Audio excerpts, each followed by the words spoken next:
Assalamualaikum warahmatullahi wabarakatuh. Sahabat pemasyarakatan di mana saja Anda berada, kembali berjumpa dengan saya. Jadi di sini saya akan mencoba menginformasikan. Kalau sebelumnya saya informasikan tentang cara pembebasan narapidana, bagaimana cara mendapatkan 2/3 masa pidana bagi narapidana. Dan kali ini saya akan coba sampaikan informasi yang berbeda. Kenapa saya sampaikan informasi yang berbeda? Karena saya tidak menghitung tentang cara 2/3, cara pulang, cara CB, cara PB. Jadi di sini saya akan menginformasikan kepada masyarakat atau para desa khususnya, karena ini untuk menambah informasi, menambah pengalaman, menjadikan suatu edukasi juga para bapak-bapak kadis atau ibu kadis untuk bisa diinformasikan juga kepada masyarakat. Itu tupoksi daripada saya selaku pembina warga binaan atau pembina daripada narapidana, bahwa narapidana itu adalah seseorang yang dinyatakan hilang kemerdekaannya, seseorang yang menjalani masa pidana di dalam lapas atau di dalam rutan, itu adalah narapidana. Kami sebut juga di sini sebagai warga binaan pemasyarakatan. Nah, dalam hal ini narapidana itu juga mempunyai hak. Ada 2 hak untuk warga binaan atau narapidana. Dia mempunyai hak dasar, juga mempunyai hak bersyarat. Hak dasar itu apa? Hak dasar itu yang saya sampaikan adalah dia berhak untuk mendapatkan makan dan minum, mendapatkan pakaian, mendapatkan pengobatan kalau mereka sakit. Itu adalah hak dasar yang wajib untuk kami berikan. Juga mereka mendapatkan hak bersyarat. Nah, hak bersyarat ini yang mau saya sampaikan.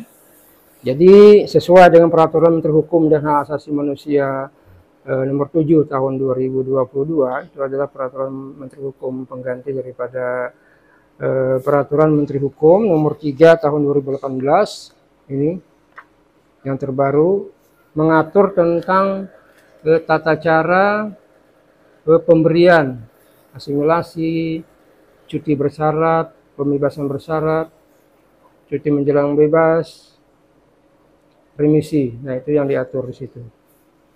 Juga dasar kami yang kedua adalah yang sangat kuat sekali, yaitu Undang-Undang tentang pemasyarakatan. Jadi Undang-Undang terbaru nomor 22 tahun 2022 tentang pemasyarakatan. Di sini juga diatur semuanya, diantaranya adalah tentang tata cara pembebasan bersyarat bagi narapidana. Nah, kenapa ini saya informasikan? Karena mungkin di masyarakat ada yang tidak mengetahui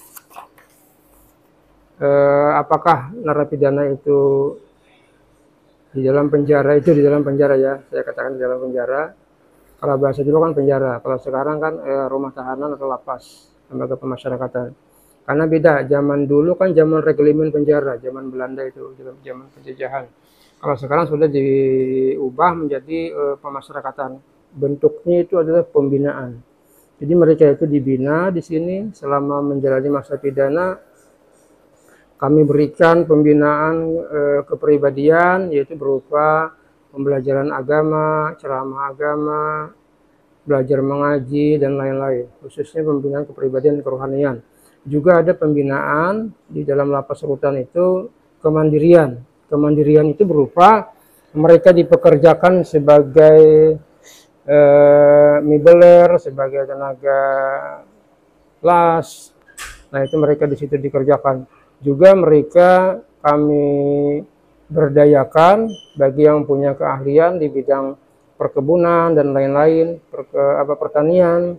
Juga kami arahkan ke masing-masing keahlian mereka. Kalau mereka sama sekali tidak mempunyai keahlian, maka di sini kami akan yang memberikan suatu edukasi, suatu pembelajaran kepada mereka, agar supaya pada saat nanti dia pulang, dia bebas, dia selesai menjalani masa pidana, dia sudah mendapatkan ilmu, dia sudah mendapatkan bekal untuk terjun di masyarakat.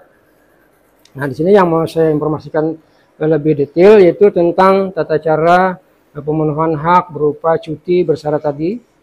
Jadi sesuai dengan peraturan yang ada di tempat kami, bahwa mereka selain daripada persyaratan yang harus dipenuhi untuk cuti bersyarat, untuk pembebasan bersyarat itu adalah yang pertama, memang dia harus kami harus melengkapi syaratnya itu untuk usulan hak integrasinya itu berupa putusan pengadilan, berupa eksekusi dari kejaksaan. Juga ada penilaian SPPN yang kami sampaikan di sini adalah SPPN. Kalau di studi di sekolah itu ada raport. Di sini juga kami ada semacam raport namanya SPPN, Sistem Penilaian Pembinaan bagi Narapidana. Itu yang kami berikan.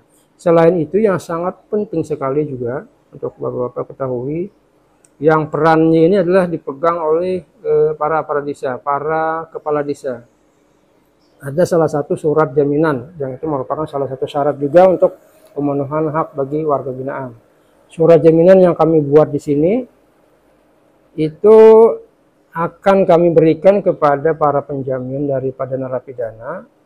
Penjamin itu adalah seorang keluarga inti, yaitu dari bapak, ibu, adik kandung, kakak kandung, saudara kandung ataupun sepupu bisa menjadi sebagai penjamin daripada narapidana untuk diusulkan cuti atau diusulkan PB, pembebasan bersyarat. Nah, di surat jaminan itulah yang kami juga mintakan kepada para kepala desa di mana domisili seorang penjamin narapidana tersebut berada, maka kepala desa itulah yang akan menyetujui, yang akan mengetahui surat jaminan tersebut, ditandatangani dan diboboi dengan cap atau stempel.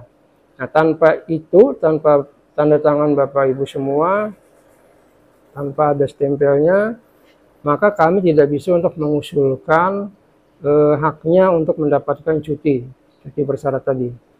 Jadi sangat sangat kami perlukan sekali, dan itu pun kalau seandainya dari Bapak Ibu sebagai kepala desa atau sebagai pembakal itu tidak menyetujui, tidak mengetahui, tidak mau tanda tangan pada surat jaminan itu, maka kami tidak bisa mengusulkan mereka untuk mendapatkan cuti bersyarat.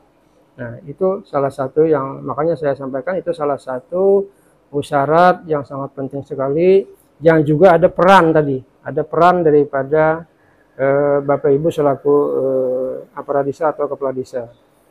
Nah, di situ pernah juga kejadian saya sampaikan bahwa ada salah satu warga binaan yang akan kami usulkan PB, dan juga Pak penjaminnya datang ke tempat kami berikan surat jaminan, Bapak Ibu ini tolong dibawa ke tempat domisili Bapak untuk diketahui oleh kepala desa apakah beliau menyetujui apa tidak. Nah, ternyata si kepala desa tidak menyetujui dengan alasan mungkin saya tidak mengetahui juga di masyarakat, mungkin dia setelah dibebaskan nanti mungkin dia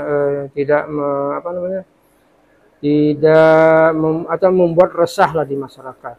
Nah, mungkin itu alasannya tidak disetujui, tidak ditandatangani surat jaminan tersebut. Nah, maka si narapidana tersebut tidak bisa untuk kami usulkan. Nah, itu. Jadi seperti itu, mungkin Bapak Ibu semua sekedar informasi, sekedar masukan seperti apa sih pembebasan bersyarat atau tata caranya pembebasan bersyarat. Nah, kalau semua itu sudah terpenuhi semua, maka kami yang pertama mengusulkan kepada Balai Pemasyarakatan. Balai Pemasyarakatan untuk dilakukan penelitian. Apakah nanti hasil daripada penelitian pemasyarakatan itu disetujui oleh masyarakat atau tidak, nanti juga kami menunggu rekomendasi daripada PK atau pembimbing kemasyarakatan tadi.